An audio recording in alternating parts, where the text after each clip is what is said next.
So I'm gonna give us a little exercise that we'll return to later. There are two ways to do this. So I'll explain both, and I invite you to do the thing that feels the safest for you. So we'll start by standing up um, and bringing feet together. And we're gonna do is, if it's available to you and if it feels safe, we're gonna for 1 minute close our eyes and see if we can stay steady or if we start to fall. And then you can just come back. You can do hands together, hands at your side. The only important thing is that you remember what you did now, so you can return to it at the end of the practice and see how this same thing feels after we've moved a little bit. So I'll start a timer. It's going to be for 1 minute. If eyes closed feels too unstable, do it with your eyes open. That'll be a benchmark. All right, so we're gonna get started now. I will time us out. I'm gonna do 1 minute. Okay, ready, go.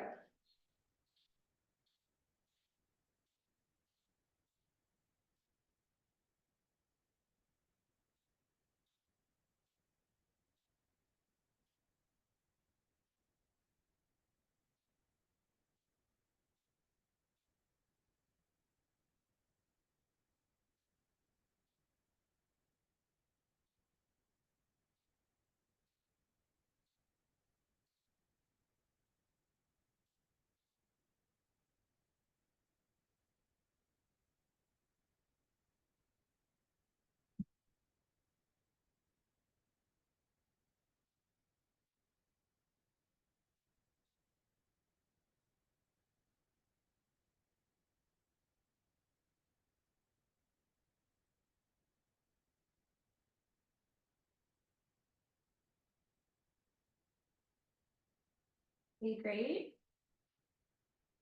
We can come back to our mats now.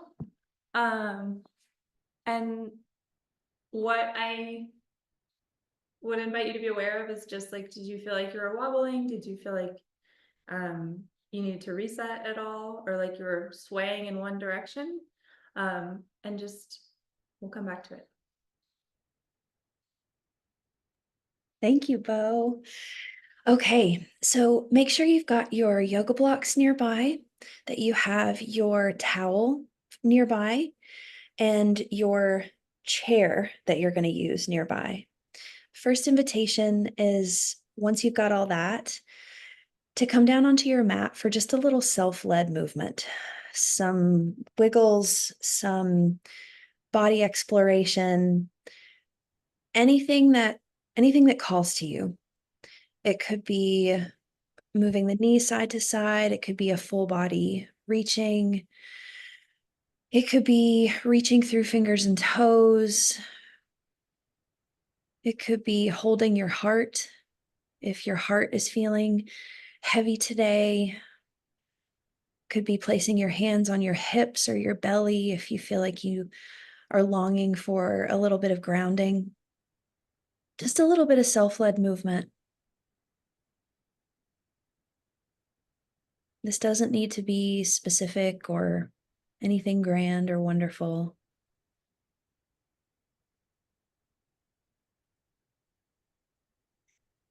And then at the point that you're ready, we'd like to offer two different positions for your consideration. One option is going to be in a laying down position, placing your heels up on your chair or your coffee table. And you'll see Bo moving in that position, and use your towel to create a little bit of a roll to fill the space between your neck and the floor. So that roll needs to be big enough that your neck feels supported, but not so big that it feels like it's pushing on your neck or pushing on your head. It should feel like a cradling And so the size of that towel roll is going to be really unique to each person's curvature and each person's need for support. So I can't tell you exactly how big of a roll to do, but I can tell you what we want it to feel like, which is nice and supportive, that it supports a natural curvature of your cervical spine, the spine of your neck. Now, this position, the one that you see Bo in or the one you may have chosen for yourself, this is called 90-90. You don't have to have the hips at a 90-degree angle. The hips could be at a 60-degree angle. Yeah, so like Kate, you're fine where you are if you want to stay there. If this position puts a lot of pressure on the sacrum or you just don't like it for any reason, you are welcome to take your feet down and place them on your mat.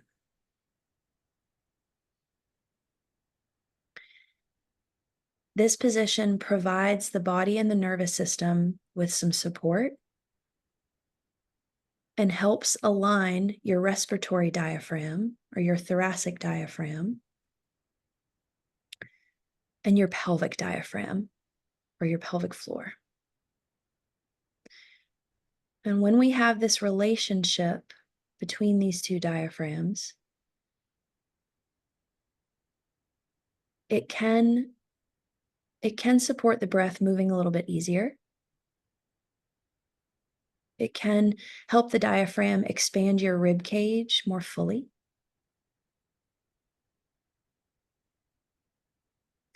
So without asking your breath to be different than it is, I invite you to say hello to it. Maybe place your hands on your rib cage, rest your elbows on the floor. And as you breathe in and out, start to get a sense of where is there movement? Is there more movement in one place and less movement in another place? Notice if there's an impulse to try and change your breath because a judgment comes in, like, oh, this breath isn't big enough or good enough. Please let that go. In my humble experience, the breath naturally tends to move more when it feels supportive and welcome, rather than when we try to over effort at it.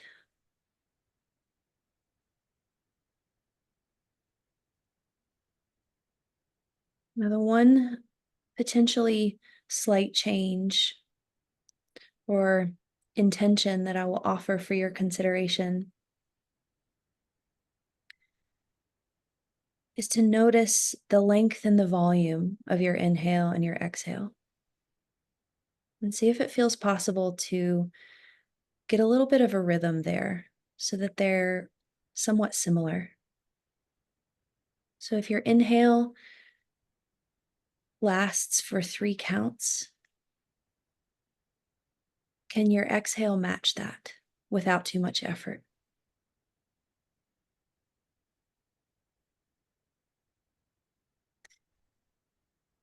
And last option to fold in if you want to is to see if there can be a sense of your breath originating from the center of your torso, that the diaphragm at the center of your torso would be the initiator of the breath and not the muscles of the neck or the shoulders. So you might imagine your breath as like this ball of light at the center of your torso. And when you inhale, the light rays extend out from center. And there is a 360-degree expansion, front to back, side to side, top to bottom, so that the breath is really originating from the center and not being pulled in with the neck or the shoulders.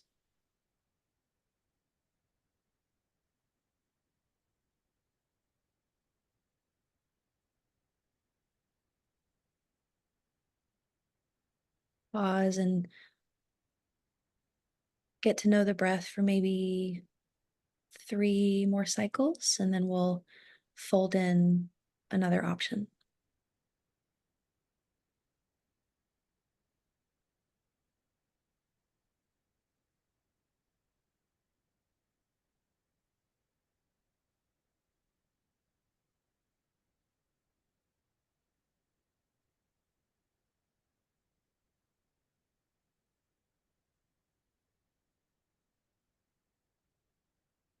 Right. At this point, I'll share the next invitation that you are welcome to take or leave. If you'll find your yoga block, we're going to hold it in between the hands. This can be a little tricky to describe. You're going to hold the short, narrow side in between your hands. So you are looking at the longest, widest face of the block. And then we're going to snuggle the triceps and the elbows against the floor. Yep, looks like everyone's got it. There's an opportunity here to create a little bit of pressure to help us align the shoulders.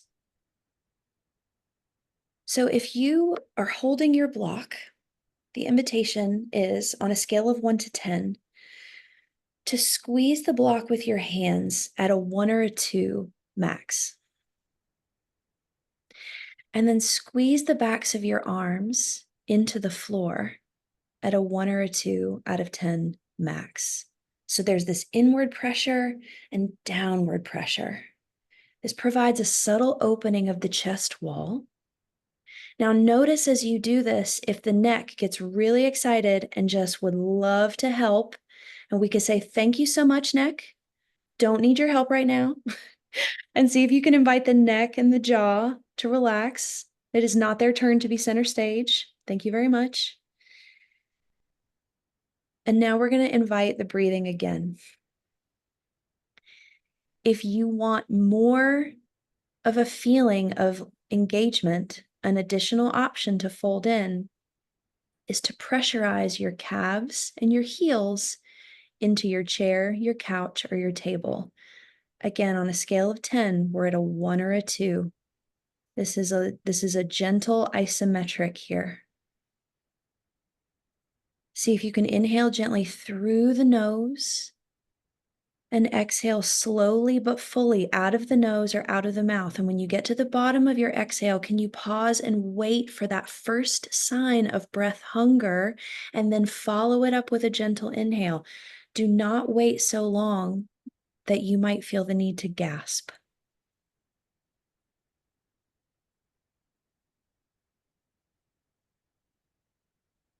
This is a long but gentle hold isometric.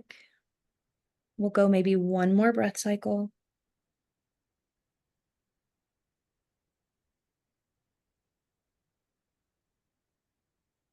And then when you are ready to be done, set your block aside. We're going to do one more thing with the 90-90 or hook lying position. But before that, if you need a wiggle, if you need to move, so again, with hypermobility, we need stability, but also it can feel, maybe difficult. So we can follow up these moments of holding instability with a little bit of self wiggles. And sometimes you might even find you would like to adjust your neck support because Yeah. want to reset the spine a little bit, so you might not need as big of a support. It might start to feel like pressure. Or Yeah. maybe Sorry, Bo, what were you going to say? I said, or maybe you want more. Or the same. Yeah. Yeah, that's such a good point. Like as the body adjusts, you might get more information about the kind of support or the amount of support that would feel helpful. Okay, last thing we're going to do in this position is a little bit of supported rotation and a little bit more exploration of getting breath into the chest wall on the front side and into the posterior side, the back side of your mid back around the shoulder blade and the thoracic spine. This, again, might be a little tricky to describe, but Bo is available as our model if you need it. One arm reaches up towards the ceiling, fingertips reaching up towards the ceiling. Now, notice if your tendency is to have your arm really close to your face, you might want to move your arm away from your face just a little bit so that we're not exactly straight up and down. This can be an easier angle for the shoulder. Your opposite arm is going to come into that position it was just in with the block, where the back of the arm is snuggled against the floor. When you are ready, gentle inhale through the nose here. And then slowly exhale as you switch the position of your arms. Pause. Slow, gentle inhale through the nose with your opposite arm against the mat. And then exhale, switch. It can be really hard to move this slow. The inhale is always accompanied by the back of the arm pressed into the mat. The exhale is always moving on the switch. Inhale through the nose with the back of the arm on the mat. Exhale, switch. So as y'all continue, or not, it's your choice, but as y'all continue, I just want to share, this may not feel very profound, also it might, but what we're doing here is biasing where the air is inflating your torso with the different positions of the arms. So we're getting a cross-body experience of the breath inflating the front of one side and the back of the other side. This is gentle rotation where we cannot rely on moving through the low back. As you reach one arm up, the corresponding hemisphere of your rib cage is getting some internal rotation. And as you pull one arm down to the floor, the corresponding hemisphere of your rib cage is getting some external rotation. This is something that we're going to play with in standing as well. All right. When you feel like you've had enough of this, you can stop and take your feet off of your table or your chair. Maybe roll to your right or left side. And we're going to make our way into Malasana or Yogi Squat. Now, this is typically a pose that is offered with maybe not a lot of support. We're changing that up. You're going to see Bo using 2 blocks. If you've got 2 blocks, we will encourage you to use both of them.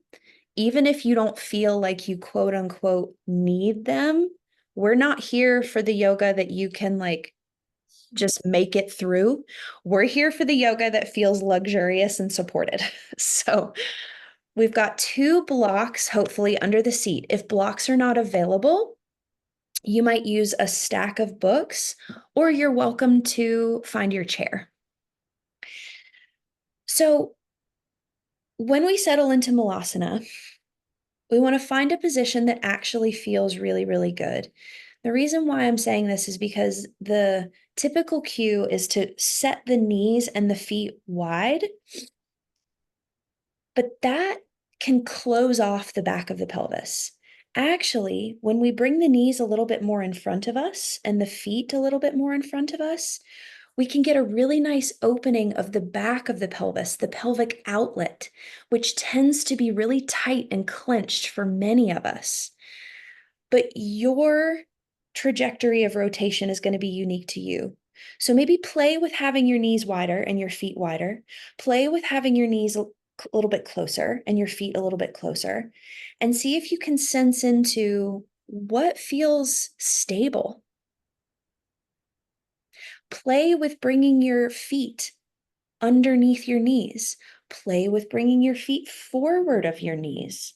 We don't just have the bend of the hip or the rotation of the hip, we also have the bend at the ankle and the knee. It's really important to get all of these pieces sorted. Now, once you feel like you've got a little information about Malasana, and like Bo said earlier, you can always make different decisions as your body settles in. See if you can, like we were on the floor was aligning your thoracic diaphragm and your pelvic diaphragm. What might that feel like in this position? So we can play with rolling and rocking the pelvis a little bit on the blocks. We can play with lifting and depressing the rib cage a little bit. We can play with the head moving forward or back. And you don't have to have a perfect answer for today, but we just want to bring some awareness.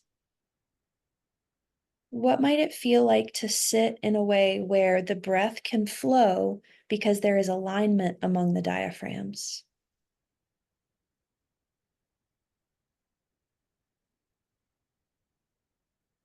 And let's practice that breathing from center here.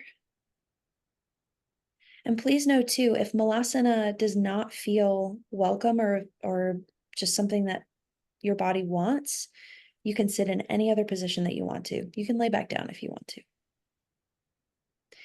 Can your breath originate from center and radiate out, expanding you 360 degrees? And when you exhale, can you feel the hemispheres of the rib cage coming closer together? And play with one more breath here.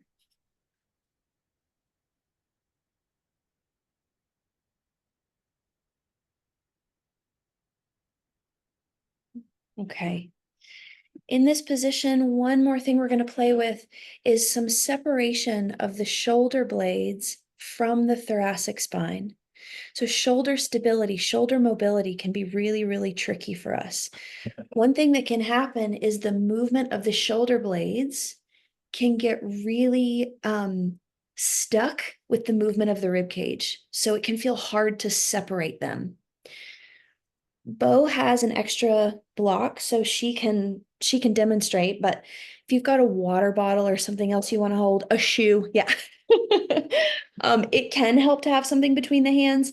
You can also make fists, but we're going to reach the arms forward. And again, they don't need to be up high. We might actually want the arms just a little bit lower than that 90 degrees of flexion.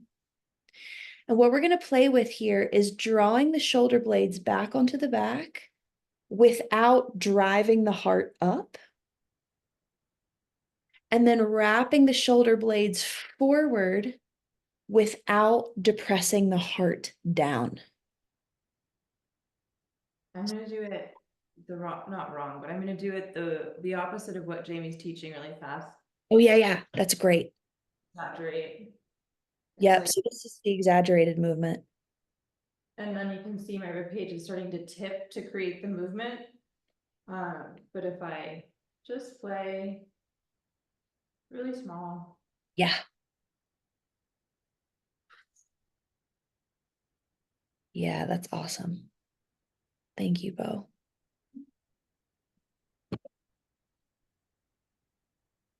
What I often hear from clients is like, wow, that takes a lot of mental energy. So, true story.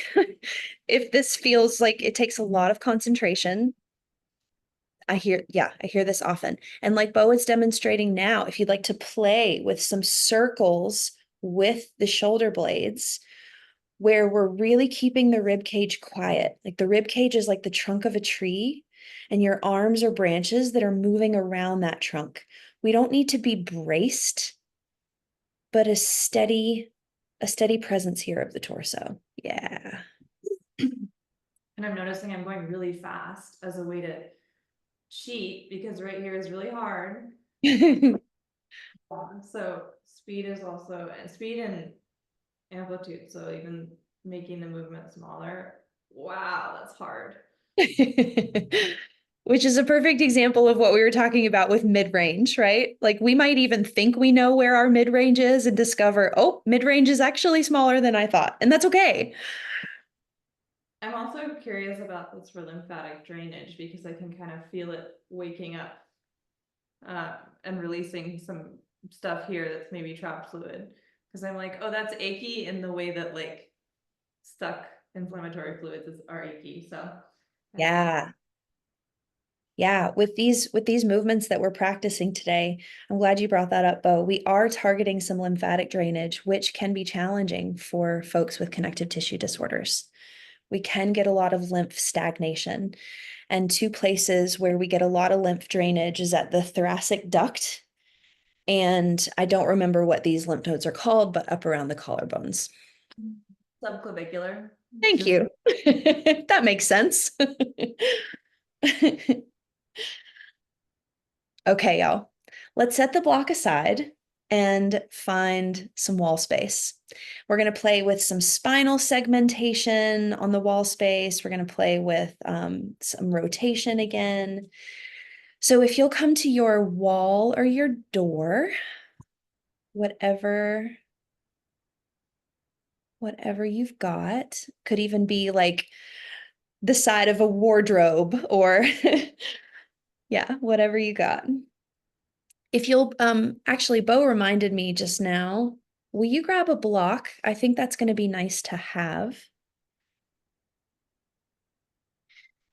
As you come over to your wall or your door, step your feet about a foot away and then lay your body back on your wall or your door. Now you can always change the position of your feet.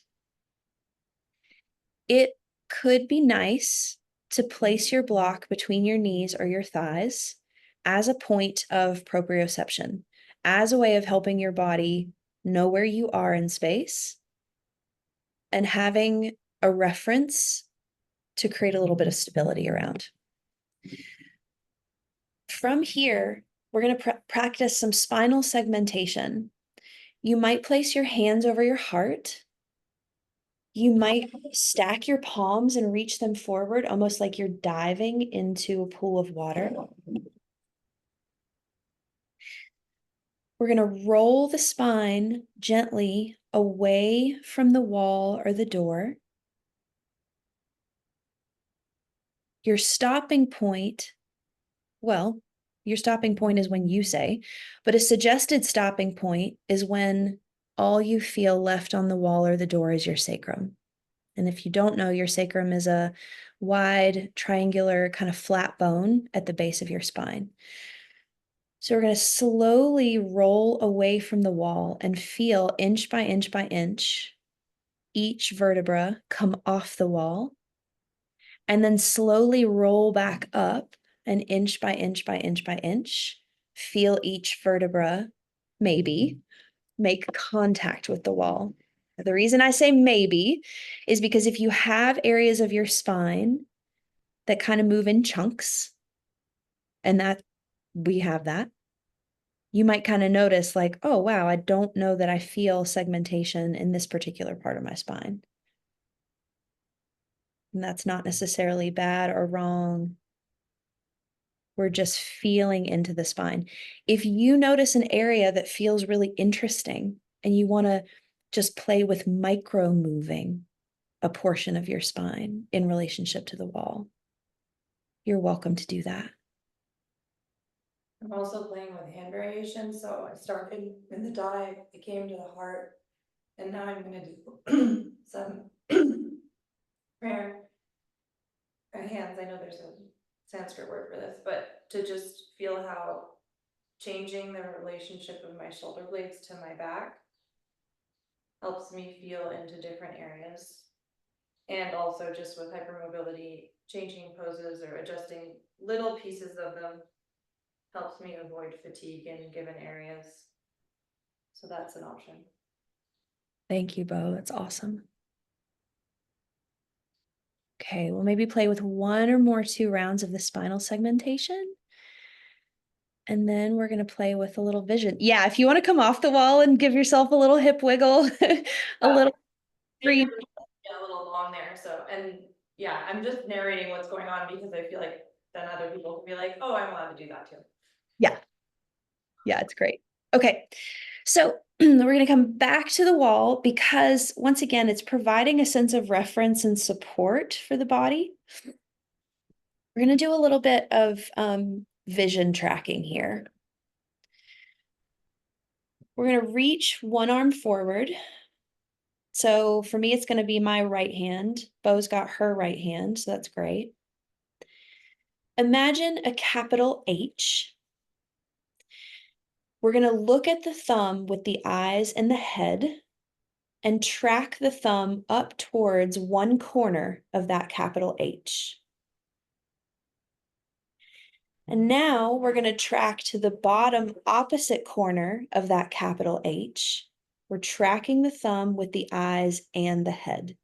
We're going to go nice and slow, moving up to one corner of the H looking with your eyes in your head, moving down to the opposite corner of the H, looking with your eyes in your head. Breathing as you go. Can be easy to forget to breathe when we focus here.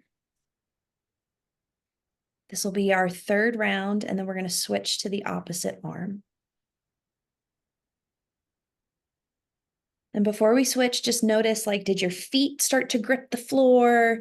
Did anything get kind of crampy? Do you need a little reset? And then come back to the wall. We're going to switch arms and do this on the opposite side. Find one corner of the capital H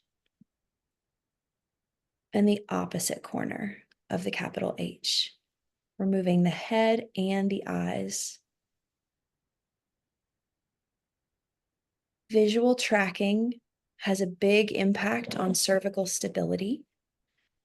And even if you're not living with cervical instability, this is the third time, and once you're done, you can finish off. Even if you're not living with cervical instability, vision training is really important for us with hypermobility, because remember, we don't just have connective tissue in our muscles, we also have connective tissue with the eyes. And the eyes are tracking visual spaces or visual problems that our muscles are trying to solve. So if our eyes are confused about what is the visual field, then the rest of our body might be confused as well. Okay. We had another vision thing planned, but for time, I want to come away from the wall and just do a quick posture check-in, and then I'll hand it over to Bo to do the balance assessment, and we'll finish up. We might go just a few minutes over. I'm sorry about that. Come away from the wall. We're going to come into a standing position. You might know it as Tadasana or mountain pose. Bring your awareness down to your feet. Let your center of gravity move towards the front of your feet. Let your center of gravity move towards the back of your feet. Let your gravity move towards the inside edges of your feet and the outside edges of your feet. And see what it feels like to consider a balanced distribution of weight over both of your feet.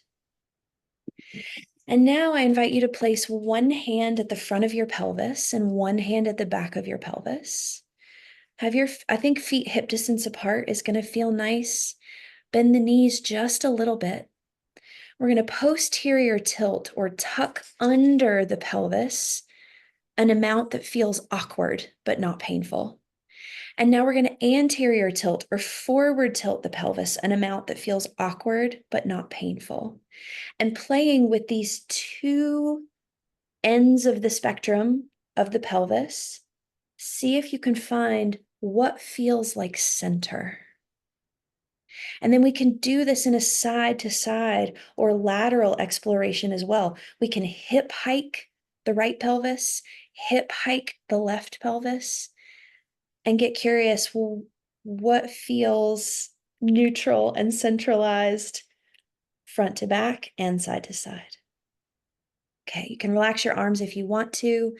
Now we'll take it into the rib cage, kind of like we did in Malasana. Let's lift the rib cage an amount that feels awkward but not painful. And then draw in and down with the rib cage an amount that feels awkward but not painful. And can we find a place where there is centration of the sternum in relationship to the sacrum, where we're not extended, we're not depressed, we know where center is. Last check-in, let your head travel forward an amount that feels awkward, but not dangerous or painful. Let the back of your head travel back an amount that might feel strange, but not painful. As you move your head back and forth, notice how that changes where your center of gravity goes in your feet.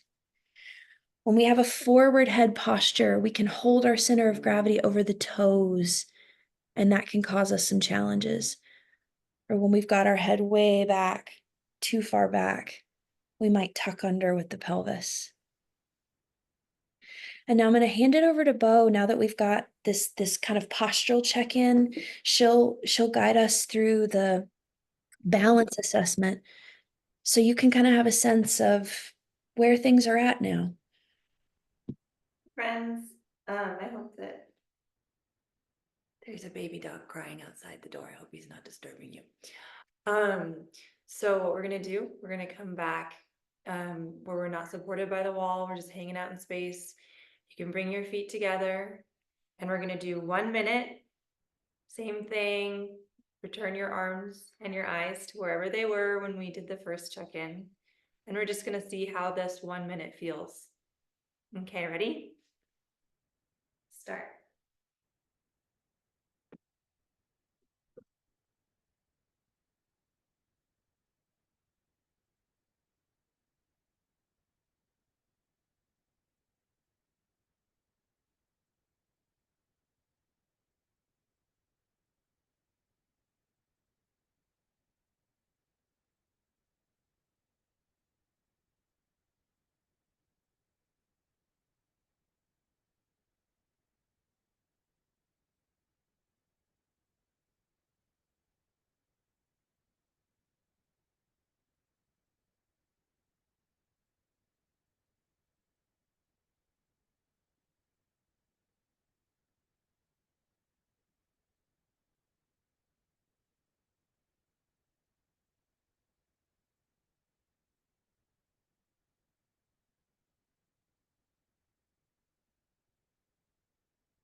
Okay, great. That was 1 minute.